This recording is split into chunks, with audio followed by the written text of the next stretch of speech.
Okay. Thank you, everyone, for joining, and good afternoon. Welcome to our community conversation on the state of healthcare in Rochester. My name is Spencer Predicrum, and I'll be your moderator this afternoon. We're so glad you could join us. These discussions are aimed at keeping you updated on the latest policy developments coming out of Washington and how they affect our community. This discussion is being led by Congressman Joe Morelle, who represents the people of this district and serves as ranking member on the Committee on House Administration and vice ranking member on the House Appropriations Committee. The congressman is helping to lead the fight to protect vital programs and services, programs like SNAP, Medicaid, Medicare, and the extension of Affordable Care Act tax credits, programs that working families rely on to put food on the table and afford health care for their children. And our special guest, thank you, Elizabeth Murray from the New York chapter of the American Academy of Pediatrics. Dr. Murray is a board certified pediatrician who has spent years caring for our children. She's also a spokesperson for the American Academy of Pediatrics, focused on sharing important public health information in the community. Thank you, Dr. Murray, for joining us and sharing your perspective on the state of healthcare. We'll begin with brief remarks from Congressman Morelle and Dr. Murray, followed by a Q&A portion where both our guests will answer questions submitted during registration. If you have additional questions, please use the Q&A function to type it, and we will answer as many as we can while time permits. For anyone participating on our Facebook live stream, please share your input as well, and we will make sure to note your questions for future communications and resource materials. Let's get started by hearing from Congressman Morelle. Congressman, over to you. Great. Thanks so much, Spencer, and thanks everyone for being a part of this conversation tonight. And I am grateful to everyone for joining, whether you're joining via Zoom or watching our live stream. And I'm glad we can spend some time together talking about healthcare in our community and our country. And I'm so delighted that Dr. Elizabeth Murray from the New York chapter of the American Academy of Pediatrics has joined us. Many of you probably already know her. You see her on TV in Rochester. She's a trusted pediatrician, a strong advocate for children and families, and someone who's guided Rochester through some of the toughest moments in recent years, particularly her sage advice during the COVID pandemic. So, Dr. Murray, thank you for being here and for the incredible work you do every day to keep people in our community, particularly children, healthy and informed. I wanted to have this conversation because I know that so many families are now feeling frustration and anxiety and, frankly, exhaustion, and the cost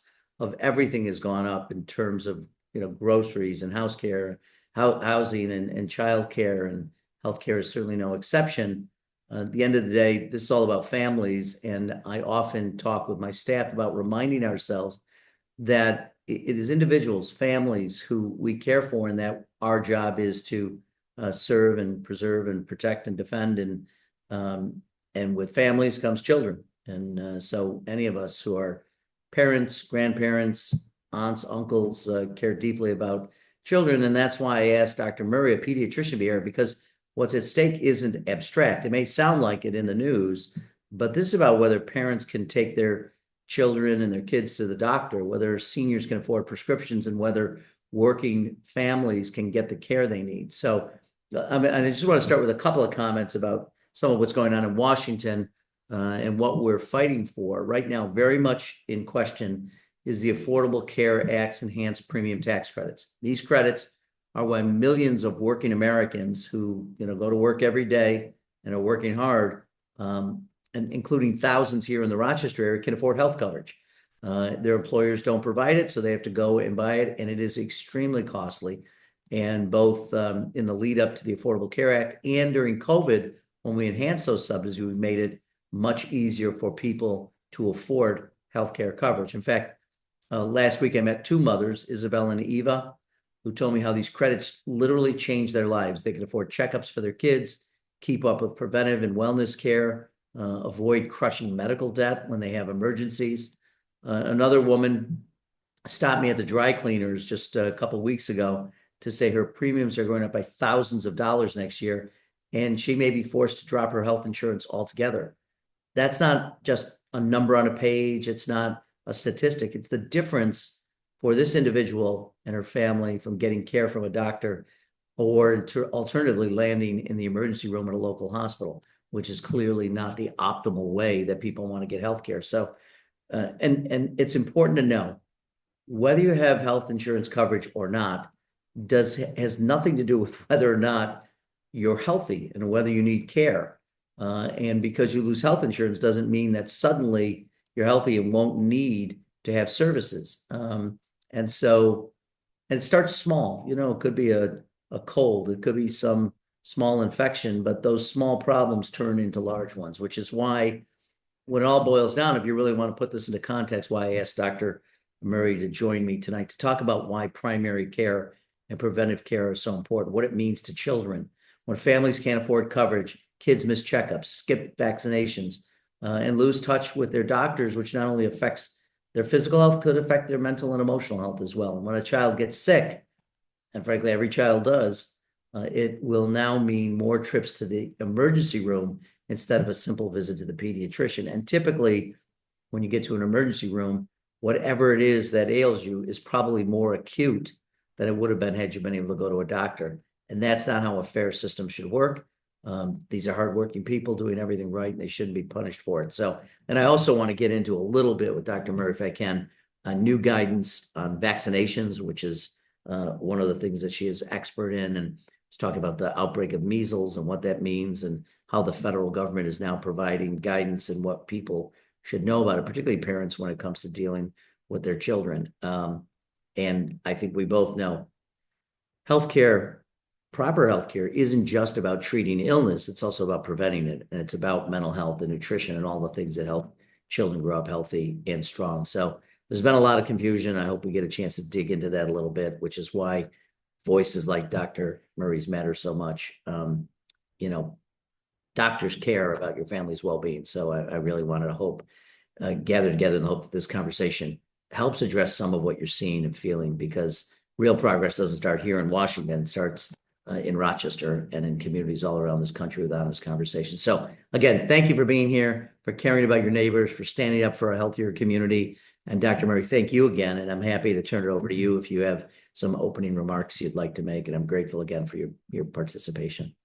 Well, thank you so much. That so many kind words. I definitely appreciate that, and feel very humbled to be a guest here with you. And I heard a great conversation, kind of talking about where we are and how we can think about all of this. And the person was saying, you can have a destination problem, or you can have a route or a pathway problem. And it just really was an interesting way for me to think about it, where he's saying, it used to be that people would disagree, but we all kind of agreed on the destination, right? People need healthy drinking water. They need a safe place to live. They need to have no lead in their house. But it's just, and then people would kind of disagree on how we get there, right? How are we going to finance that? How are we going to do that? It was a pathway problem. But now we're almost at the point where we can't even agree on the destination. And I think that is dangerous, really, really dangerous for us when we don't feel that people need to have access to basic rights. Then we're in trouble. So I think that, we don't need to go to the 30,000 foot view. We need to go to the 80,000 foot view, which is, I think we can all agree that we want our society to be strong and healthy and productive and self-sufficient. And one of the very best ways to do that is investments in preventative care and public health. Time and time again, bang for your buck.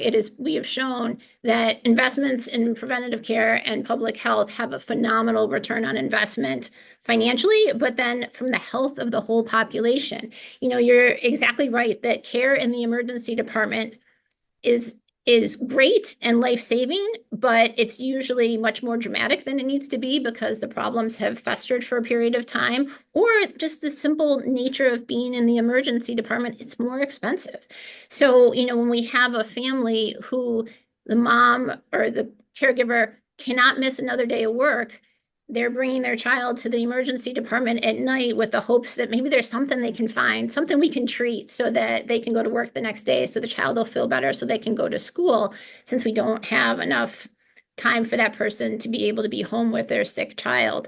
It's almost like that children's book, if you give a mouse a cookie, right? One thing leads to the next, leads to the next, leads to the next. Where can we start? It does feel overwhelming at time, but again, if we can start with a society that has access to care so that they can grow strong, so they can grow healthy, so their brains can grow because they're fed, those are all the really critical things that we need to have happen for everybody, whether it's here in Rochester or throughout the country and the world for that matter.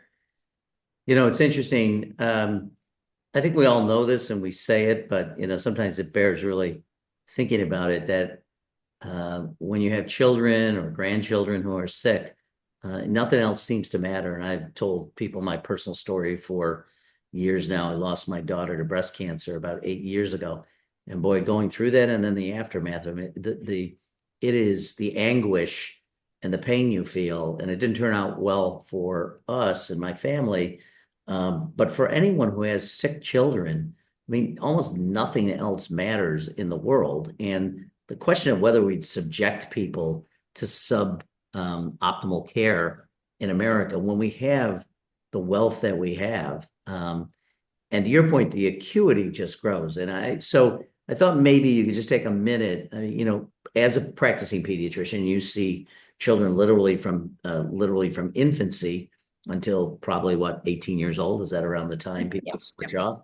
How important those early, months of development, early years of development, and why it's so important to make sure people are on the right track and to be able to identify problems early on in a cycle of an illness, as opposed to being in an emergency room where generally the acuity is much greater. Well, I think parenting is the hardest job any of us will ever have. I'm a parent of two, and it's hard. And even as a pediatrician, it's still really hard. I always kind of say you can read every parenting book there is, but without fail, your baby read a different book, right? They're doing it their own way. And so, those well-child checks, those check-ins with your child's primary care provider in those first few months are critical to not only just get your questions answered, but for some reassurance that it's going well. And then we want to make sure we're catching things. A baby's growth can tell us a tremendous amount. Is their head size the right size for their body? Is something going on that maybe there's an underlying medical condition that the newborn screen or all the great prenatal care didn't catch? And so we need to identify those things as soon as possible so that we can get a plan in place to either cure it, improve it, mitigate whatever the health concern might be. And so, that's why those regular checks are so important. Of course, vaccines are critically important as well. But then there's things, if your child does have needs, early intervention needs to start as soon as we can, as soon as we can get access to those services. And that usually is before 3 years of age. And so we want to make sure that by the time the child is school age, they're ready to go. They've got their letters and their numbers down, maybe they're reading a few words and all of that stuff before they head into kindergarten, but they need to have had that time period of language development, physical growth, brain growth, nurturing, emotional growth, all of those things. And those regular checks can help to make sure that you're on the right path. And if you're having troubles, if you need additional help, primary care offices are often the first contact point to mental health services, to additional supports, to access to WIC, all of those other things that are so critical. If you don't have a safe place for your baby to sleep, we make sure we get you a crib so that your baby has a safe place to sleep, so that we don't have another tragic unsafe sleep death in our community. So all of those things are happening in the preventive care office. That's why we call it a medical home, right? It should have that feeling of they know me, I know them, they know my family, this is my medical home. And that is so critically important. In the emergency department, I might be able to see some of the records from your primary care doctor, but you don't know me as well. And again, usually you're there because something pretty dramatic is happening with your child. And so it's a heightened experience. And so, if the routine care can get the child the inhaler that they need ahead of time, then that maybe will save a trip to the ED. Things along those lines. Just again, that preventative care can hopefully keep people at home, in school, and in work. I was making notes as you're talking, but certainly first and foremost, building trust with parents and pediatricians. So you're seeing people on an ongoing basis. That building that trust is really important because, to your point, if you end up in an emergency room with someone you've never met before, it's not that you're not going to take their advice. They're a doctor. They clearly would presumably know more about whatever the issue is than you would as a layperson. But boy, building that trust and really developing that relationship, and that can only occur if you have insurance and if you're able to go and and develop that long-term relationship. The other thing that occurs to me is the ability early on to detect whether there's developmental delays or other things, which will save money to not only the family but to society in the long term. Because you're able to really get early intervention if it's necessary, or other kinds of preventions. And then The other thing that you mentioned, which is really so important, we often talk about, and I don't know that the public is as familiar with this as folks who are in the public policy space or the healthcare space. But you talked about social care, and we call it social determinants of health. Those things, which may, you know what, I'll let you describe social determinants of health. I have my, way of thinking about it, but perhaps you could describe for folks that would join us who may not be as familiar with the term as what those things are. Yeah, I mean, in simple way of thinking about it, it's all those other things that are really important in life. Put kind of really concretely, your brain's not going to grow if you're hungry. If you don't have a safe place to sleep, you're not going to sleep and you're not going to be healthy. If you don't have access to preventative care, things are going to get missed. If you are moving from place to place or don't have a stable adult in your life, building relationships is going to be hard for you. So all of those things need to be looked at. And if there's struggles in any of those different buckets, if you will, if we can help to make them better, then we want to do that. It, it reminds me of a story that when I work with trainees, every once in a while in the emergency department, we might have a patient pop up and it says that they don't have a primary care provider, which is unheard of in Rochester, New York. We have for generations, we have always provided care for all children in Rochester because of Child Health Plus and other things like that. And, so I'll say to the resident, we got to figure out what's going on here because this isn't normal. And if the person has trained other states or other places, are like, what do you mean everybody always has a pediatrician? And like, yeah, that's how we do things here. That's how it is. And that's how it should be. And if we are going to face that kind of loss of basic access to basic care, something that we have always held as such a huge priority in this community, that is just going to be devastating. And I hope we don't get to that No, and point. I think you raise a great point, which is I think in Rochester, sometimes we forget how fortunate we've been over the years. And, the notion that pediatricians can go to either hospital system and have admitting rights. And I mean, we really do, I think, have done such a great job. And this is the healthcare community and look, even the insurance community that has really tried very hard, going back to, George Eastman community rating of health insurance policies. I mean, it's really been something we pride ourselves on. And those social determinants that you talked about, which could include housing and adequate transportation, if you can't get to a primary care provider because transportation options are so poor, it affects people's health. So sometimes you hear folks say, well, that has nothing to do with healthcare, transportation, or housing, or the other things that you mentioned, but they are central to your ability to get quality healthcare and to deal with wellness issues. And I mean, so they are all part and parcel. It's a little hard to separate those things. And we keep, trying to get people to think more broadly. In the same way you mentioned earlier, how some of the great public health advances are clean water and sewage systems and many of the airborne diseases that, typically plagued communities. When we started building infrastructure in this country, probably 100 years ago, we started to really get a handle on public health measures and improve pretty dramatically life expectancy in this country because of it. Right. For sure. I mean, some of the best public health measures are things people never know anything about. My favorite example is that, 30 years ago or so, people were getting burned in their house from hot water in their house all the time. And instead of teaching the public to make sure your hot water heater is set to a certain temperature, they reverse engineered it and said, what we're going to do is make a rule that when hot water heaters leave the factory, they have to be set at this safe temperature because who's messing with the hot water heater temperature, right? And that dramatically, by thousands and thousands of cases, decreased the amount of severe burns that people, including children, were having. Right? It's so simple, but yet so smart, right? It's just using that public health in the smartest way possible. And, there's example after that. Yes, we have the really visual of the ones that are known about right now, vaccines, fluoride in water, things like that, that are being brought to the forefront for a variety of reasons, probably none of them based in fact. But public health is often a victim of its own success because we forget how it was because we've had generations of tremendous health and improved life expectancy and all of those things because it's all worked so well in the past.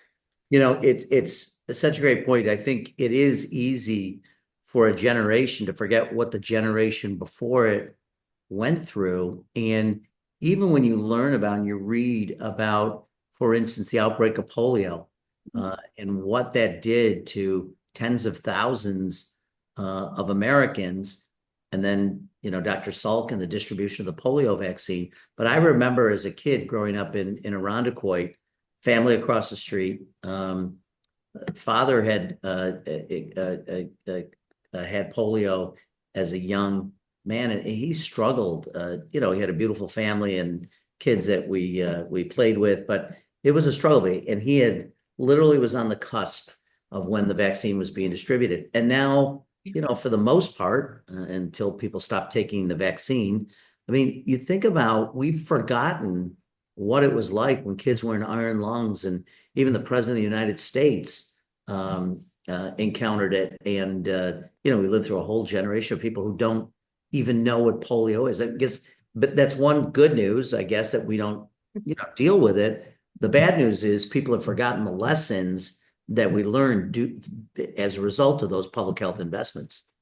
For sure. And germs don't care who you are, right? Yeah. They don't care who you are. They just want to survive and infect. And so, if we have done a great job getting things under control in our country and Canada and Europe and other places, we have to remember that there's certainly places in the world that did not have as tight a handle, that we were close to eliminating polio in the world, and we dramatically decreased measles in the world. But unfortunately, viruses also love war and social unrest and things along those lines. So as we have to remember that these diseases are going to be here unless we can eradicate them, and they exist in other parts of the world. And now that's a simple flight away. It used to be a lot harder to cross the oceans, but now this is a couple-hour flight away, and those diseases can be brought back to us, or brought to other places too. If we have them here, we are now have the potential of spreading measles to other countries, which is a frightening thing to think about, that in the United States of America, we might be offloading measles to other places. Oh,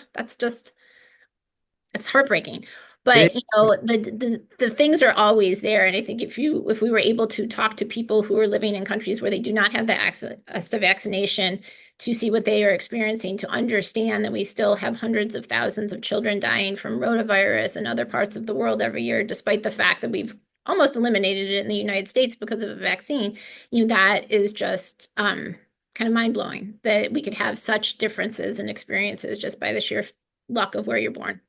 Yeah, I think look, I'm certainly no expert on the viruses and what we do and what we have done to largely eradicate them. But I'm just curious, in your practice, do you get more questions now than you would have 5, 10 years ago about the Yeah, my colleagues and vaccine? I are definitely starting to see people have more questions, for sure, which is great. Conversation is great, and asking sincere questions is totally appropriate and great. And your pediatricians and family practice doctors want to have those conversations with you because they're in it as a partner in your child's health. But I'll say what we know to be true and what has not changed is, there is no controversy on vaccines. There is no needed change in the schedule. What we know to be true is the vaccine schedule that we historically used, and then the one that has been published by the American Academy of Pediatrics, is tested, vetted, and we know to work. We know vaccines are the safest, most efficacious way to dramatically limit disease in the world. And so I think that there's kind of this, well, we don't know what's going on now. There's lots of confusion around vaccines. There's not confusion around vaccines. There's manufactured crisis around vaccines, but we know that vaccines are, in some cases, life-saving, disease preventing, disease reducing, in most cases, and just an incredibly valuable part of our overall public health policies, plans, and preventative care. Yeah, and it really is extraordinary. I mean, to have almost wiped out polio and measles, there's no argument that I've heard of that suggests the almost eradication of both diseases at the same time vaccines were introduced, how you wouldn't see, even if you can't see your way to the causality, the correlation is so clear that it leads me to wonder what has started this. And I assume, look, again, knowing virtually nothing about the science, but this is a way that you use through the vaccinations, you inoculate by giving your immune system a dose of what to look for, right? And knowing that the virus is danger if you come into contact with it. Is that in simple terms kind Yeah. of how it works? I mean, For sure. I mean, you can think of it as like a blueprint, a recipe, whatever the thing is. It's a safe exposure so that you know the next time you encounter the germ, your immune system is trained up and ready to go instead of having to like back up and read all the book and read the blueprints. This time you've read it, you know,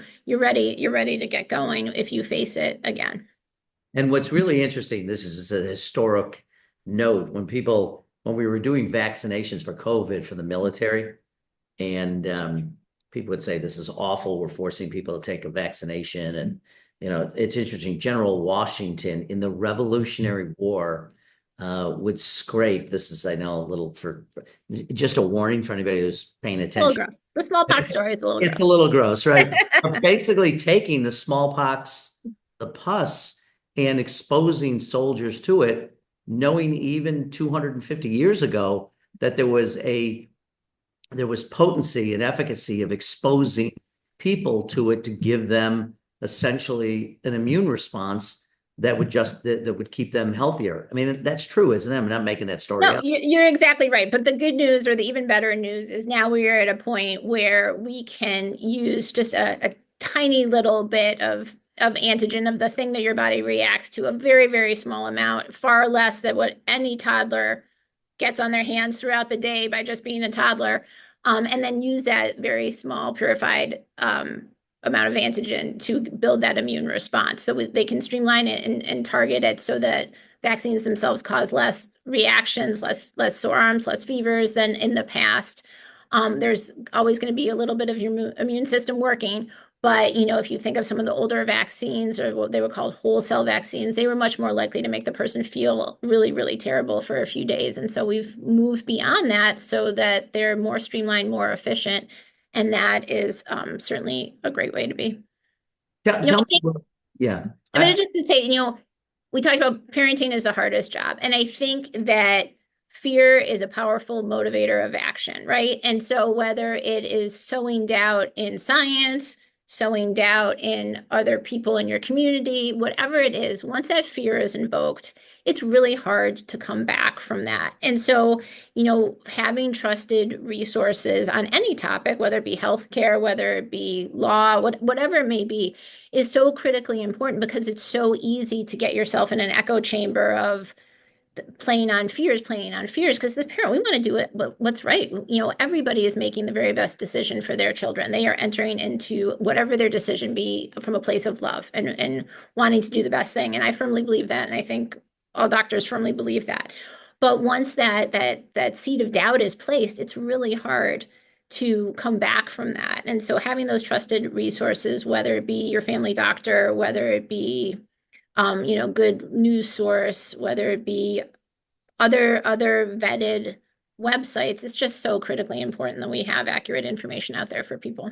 Which kind of goes back to my earlier point that one of the great things about having health insurance and being able to do ongoing wellness checks is you build that bond between you and a pediatrician and it becomes a trusted source. But you just said something that's really so important, which is if you're a parent and you start to see online people making claims about correlations between vaccines and autism or Tylenol, which is called acetaminophen, the connection between that.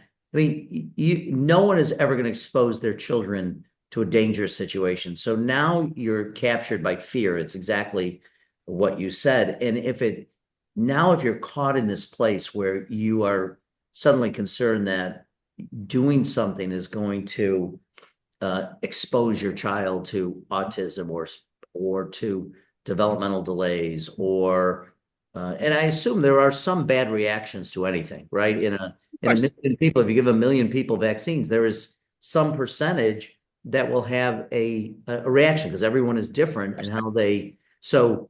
But if you took that small percentage, and I assume I don't know what the number is, but say it's 1/10%. I mean, that means 1 out of 1,000 It's on kids. the line of like 1 out of 1 million. Yeah, that's right. So it's so think about just, but if you had 100 million people, instead 1 out of 1 million, you'd have 100 people. And if you saw 100 stories in a row about reactions, you'd start to think, that everybody is experiencing that. So it gets outsized in people's minds. So it's really important that fear not take over, and sowing doubt is what people do. And it is incredibly troubling to me what is happening in the Department of Health and Human Services, Center for Disease Control, because people do look to trusted sources within the federal government.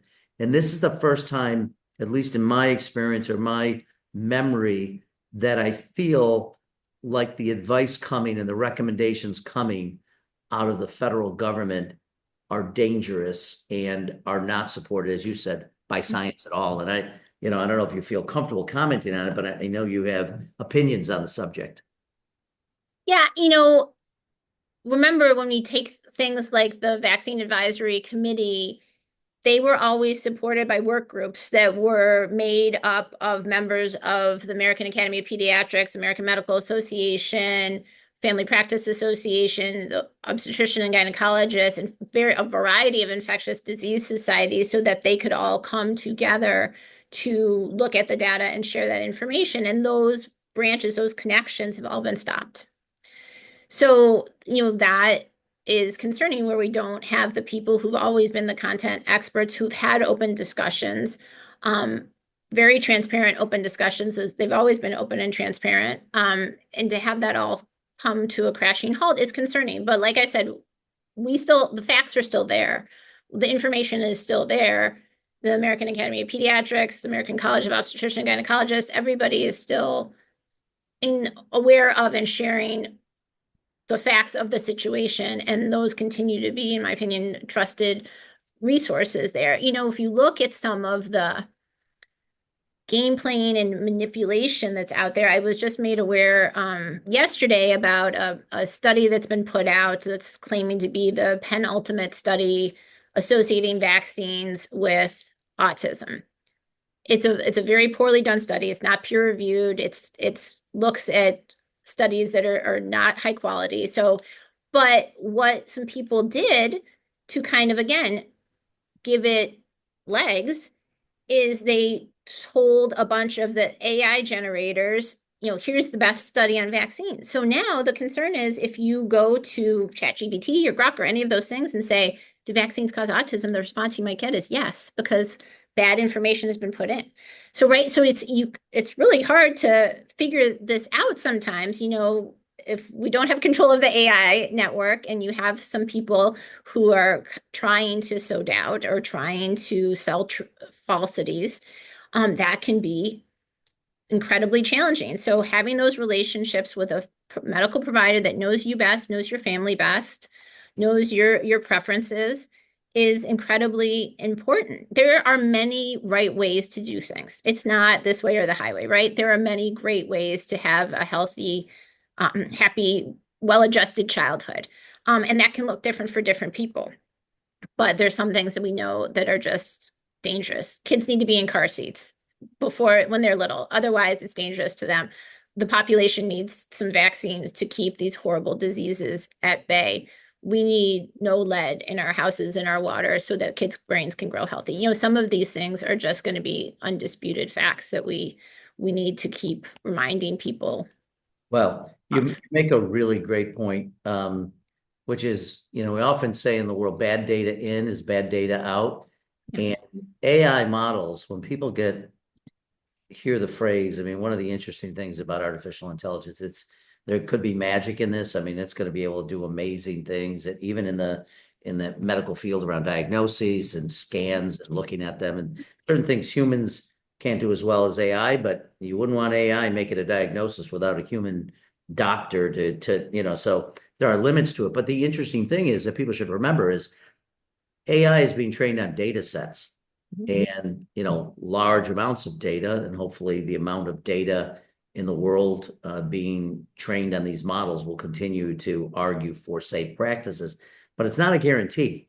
And you start mixing in poorly designed experiments that don't follow the proper, construct of scientific information gathering, you're going to end up in bad places. And it's really frightening. The other thing that's really, I heard Secretary Kennedy tell people, do your own research. And with all due respect to the secretary, we usually don't encourage people to go on the internet and just type in, autism and vaccines, because what you will get is a series of horror stories from people who've in their own minds decided that this exists. And so it becomes self-perpetuating instead of having folks, to your point, like trained personnel who have spent years and years and have looked at studies all over the planet to be able to recommend it. So extinguishing those groups, to your point, has really jeopardized, I think, the public health in the United States. And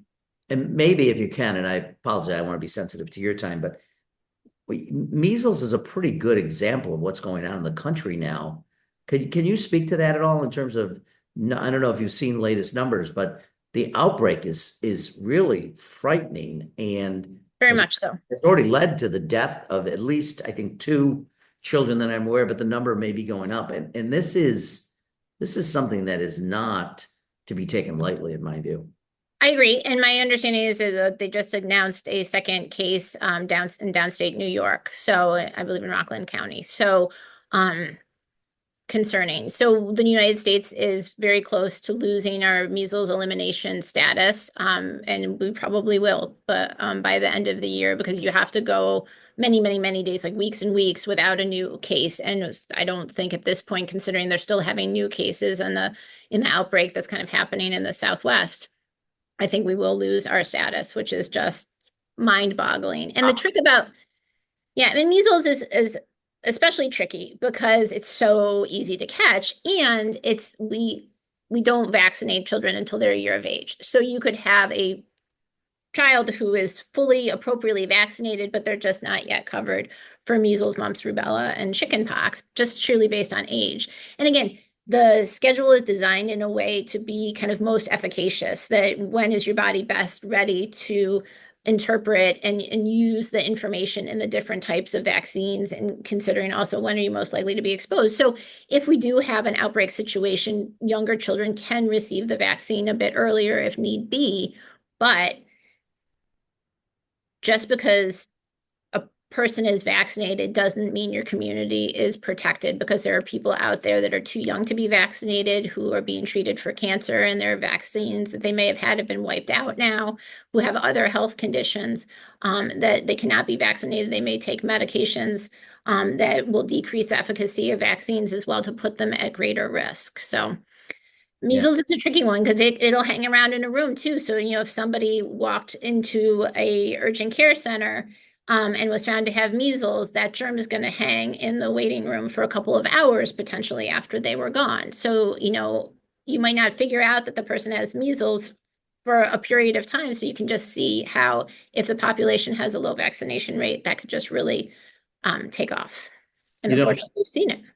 yeah, and you just mentioned something that's really interesting that I want to take a minute here to just sort of drill down on, which is talking about trade-offs, because rarely do things come with 100% guarantees, right? So even in the scientific community, in the medical community, you're weighing advantages and disadvantages, risk, reward, and what that means. And what I really find incredibly frustrating, and this started with Dr. Fauci, who I have great respect for. Sorry, folks who don't agree. But I mean, at the beginning of the pandemic, um, so few people knew anything about this. There was guidance about things like masking, et cetera, and using the best available information. And again, trying to do those trade-offs. But it amazes me how many people want to point fingers and suggest that, well, that was wrong, almost as though science, particularly when you're learning new things about something that's new on the horizon, that science is supposed to be perfect.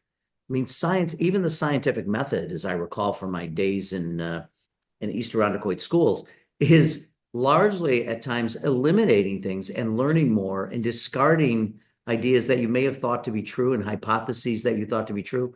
And the more that you do it, the more you learn, the more you eliminate, and the closer you get to the truth. But it is never exact, and it's never perfect. And we're dealing with human beings. And so I know what you do all day long is try to advise people to give them the best information and the options available. But it frustrates me that there's so many people who just want to call folks out and say, well, you didn't get that right, you didn't get that. I mean, like, really? Is that what shouldn't we rather spend our time and energy thinking about the things that are working and continue to try to that era of discovering? I fear that we're losing that somehow in this moment.